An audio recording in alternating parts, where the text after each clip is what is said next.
Hello, hello, hello. Welcome back to another episode of Talk in English. I'm your host, Anna. And I am your co-host, Jake.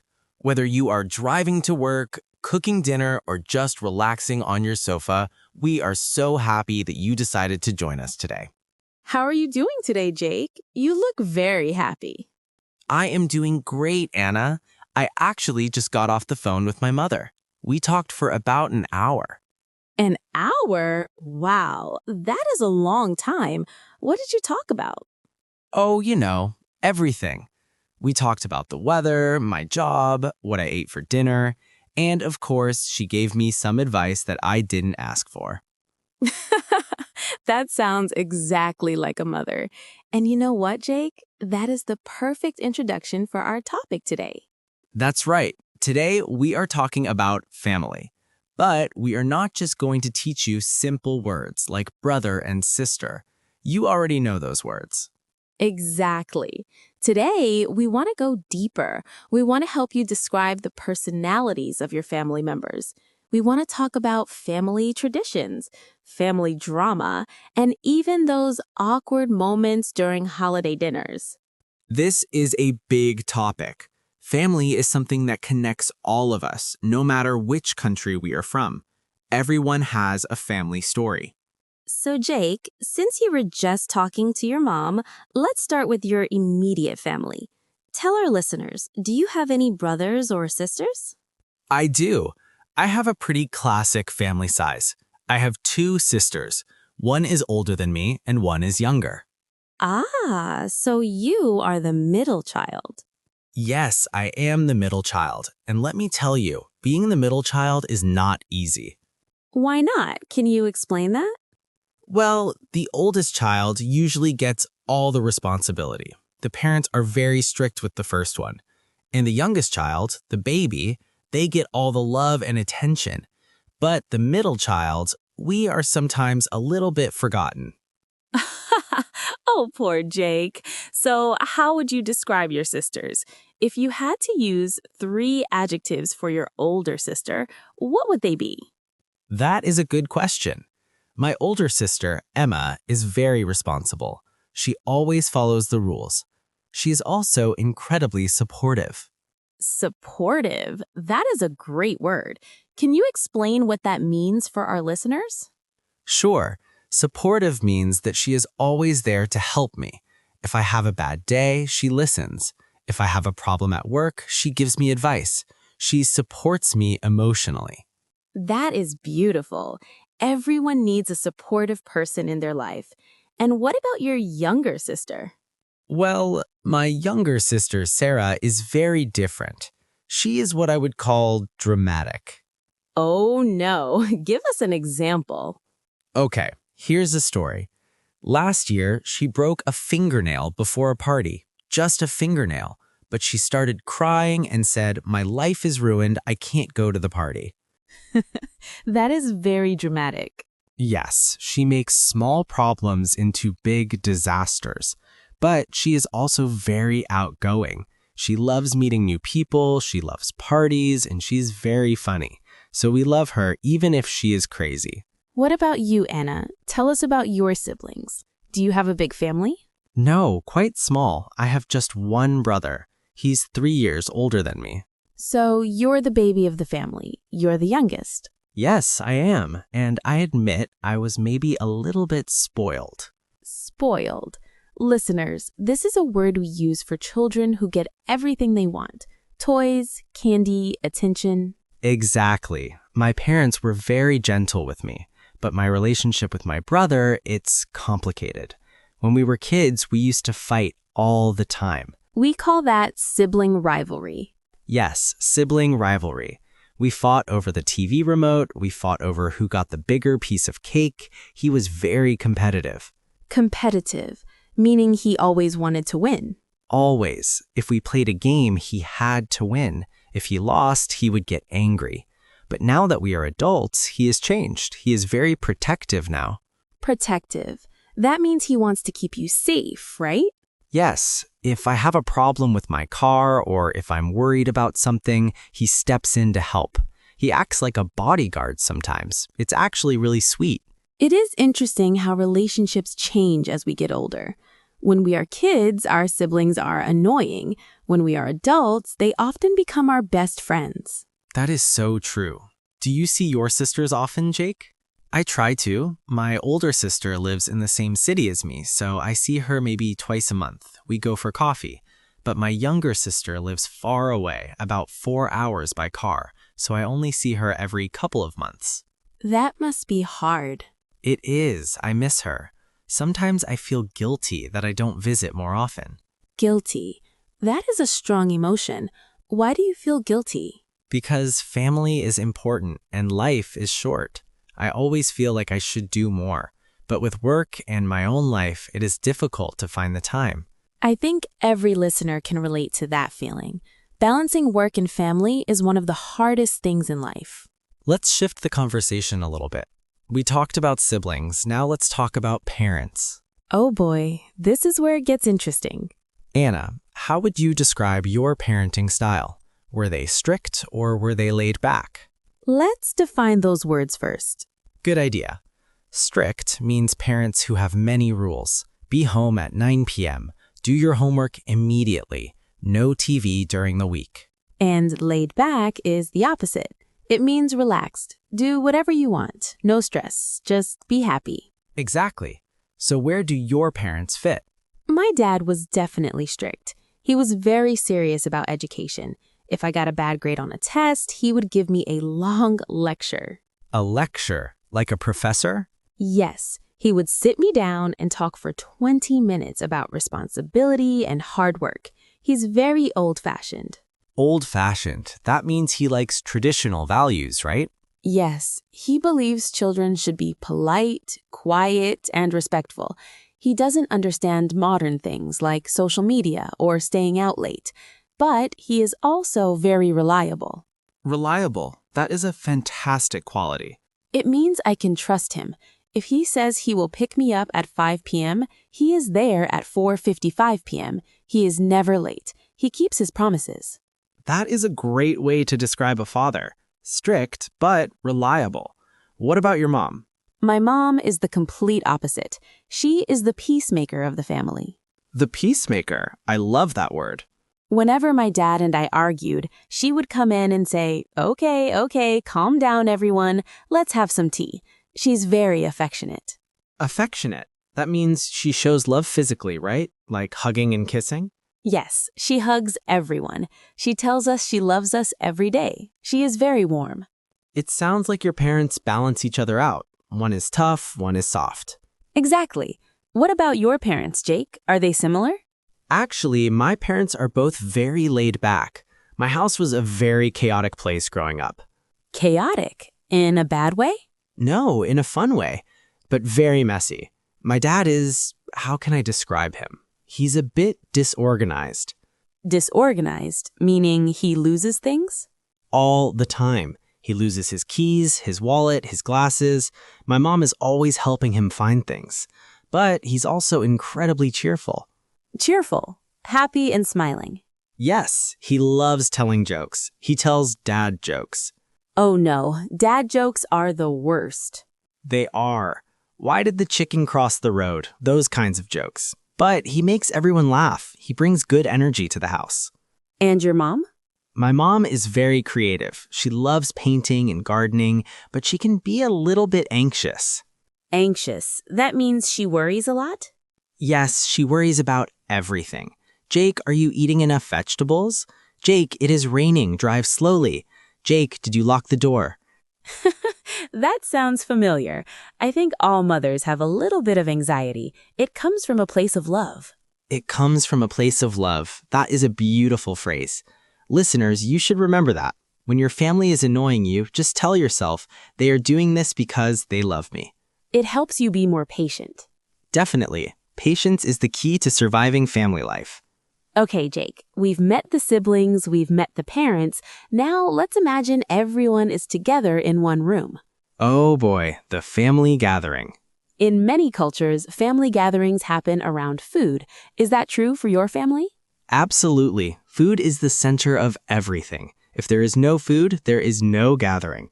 Describe a typical family dinner at your house. Well, it is loud. Everyone talks at the same time. We have a tradition called Sunday roast. Sunday roast? Tell us about that. Every Sunday, my mom cooks a big piece of meat, chicken or beef, with potatoes and vegetables. We all sit around the table. That sounds lovely. But does it ever get tense? Tense, that means stressful or uncomfortable. Yes, sometimes. When does it get tense? Usually when my uncle comes over. My uncle is very opinionated. Opinionated. That means he has strong opinions and likes to tell everyone about them. Exactly. He loves to talk about politics. And in my family, everyone has different political views. So my uncle will say something controversial, and then my sister Emma will argue with him, and suddenly, nobody is eating the potatoes anymore. Everyone is shouting.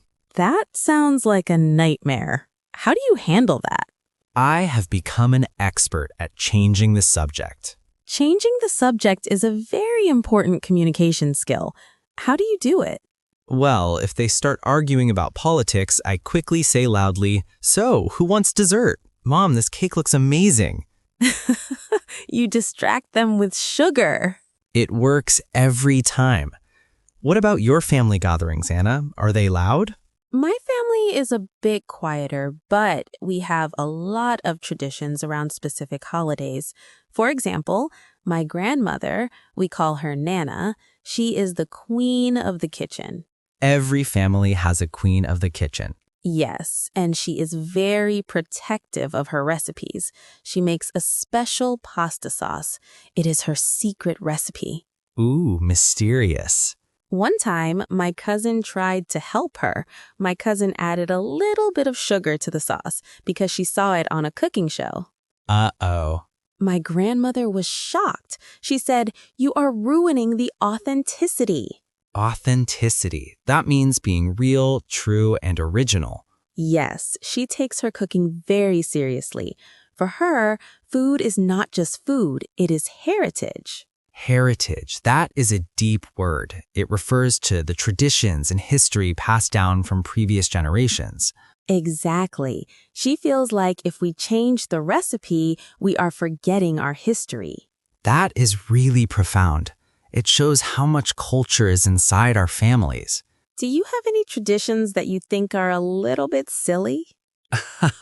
Yes, we have one weird tradition. On birthdays, we don't just sing happy birthday, we have to sing it in opera voices. What? Opera voices? Yes, like, happy birthday to you. It is so embarrassing, especially if I bring a new girlfriend to meet the family. Oh, I can imagine. That would be a shock for a new guest. But you know, even though it is silly, I love it. It makes us laugh, and laughter is what bonds us together. You mentioned bringing a new girlfriend to meet the family.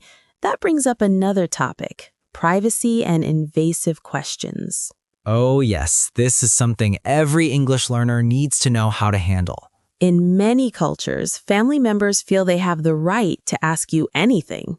Why are you still single? When are you going to have a baby? How much money do you make? Why did you gain weight? These questions are invasive. Invasive. That means they go too deep into your personal space. They're rude, even if the person doesn't mean to be rude. So, Jake, let's do a little role play.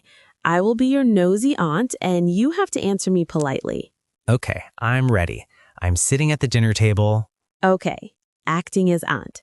So, Jake, you've been working at that job for 3 years now. You're 30 years old. Why aren't you a manager yet? Your cousin is already a manager. Wow, Aunt Anna, that's harsh. Okay, here's how I would answer politely. Well, Auntie, I'm really enjoying my current role. I'm learning a lot, and I prefer to focus on developing my skills right now rather than managing people. But thank you for worrying about my career. Ooh, that was good. You were positive, you explained your reason, and you said thank you. The trick is to stay calm. Don't get angry. Let's try another one. This is the classic one for single people. Acting as aunt. Jake, you're such a handsome boy. Why don't you have a wife? Are you too picky? You need to hurry up. This is the worst question. Okay, my answer, I'm just waiting for the right person, Auntie. I'm very happy with my life right now. By the way, this chicken is delicious. Can you pass the salt? Aha, the change the subject technique again. It's the best weapon we have. But seriously, setting boundaries is important. Boundaries. Let's explain that word. A boundary is like a line you draw. You tell people you cannot cross this line. It means telling your family what is okay to talk about and what is not okay to talk about. It's healthy to have boundaries. You can say, Mom, I love you, but I don't want to talk about my diet anymore. Let's talk about something else. That is a very mature way to handle it. You know, Anna, talking about family makes me realize how different families can be depending on the culture. Yes, in some cultures, families are very individualistic. Individualistic. That means everyone focuses on themselves, right? Yes, for example, in the US or UK, it's common for children to leave their parents' house at 18 years old. They move out, get their own apartment, and live independently. Right. But in many other cultures, like in Asia, South America, or Southern Europe, the family is collectivist. Collectivist, that means the group is more important than the individual. Exactly. In those cultures, children might live with their parents until they get married or even after they get married. Grandparents live in the same house. Everyone takes care of everyone. There are pros and cons to both styles. True. The individual style gives you freedom. You can be whoever you want to be, but it can be lonely. And the collectivist style gives you huge support. You're never alone, but it can feel restrictive. Restrictive, meaning you don't have enough freedom. Yes, if you want to travel or change careers, your family might say, no, you must stay here and help the family. I think the world is changing, though. Many families are becoming a mix of both. I agree. We are taking the best parts of tradition and combining them with modern freedom. Wow, Anna, we have covered so much today. We talked about strict dads, dramatic sisters, nosy aunts, and opera singing. I think our listeners have learned a lot of great adjectives today. Let's do a quick review of the top 5 words from this episode. Good idea. This means relaxed, easygoing, not stressed. Example, my dad is very laid back about money. This means giving help and encouragement. Example, my sister was very supportive when I lost my job. We didn't define this one fully, but we mentioned it. Stubborn means you refuse to change your mind. Example, my brother is so stubborn, he never apologizes. This describes someone who is quiet and doesn't show their feelings easily. Example, my grandfather is a reserved man, but he has a kind heart. Rude or nosy questions that go too deep into personal life. Example, asking about my salary is very invasive. Okay, listeners, now it is time for your homework. Yes, the weekly challenge. We want you to think about one person in your family, just one. Imagine you are introducing this person to a new friend who speaks English. Write down 3 sentences about them. But here's the rule. You cannot use the words nice, good, or kind. Oh, that is a tough rule. You have to use the new vocabulary. For example, don't say my mom is nice. Say my mom is incredibly welcoming and patient. Don't say my brother is bad. Say my brother can be stubborn, but he is also reliable.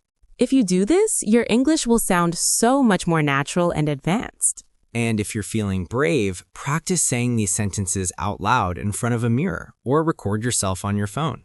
Hearing your own voice is the best way to improve your pronunciation. Absolutely. Well, Jake, I think that brings us to the end of this mega episode.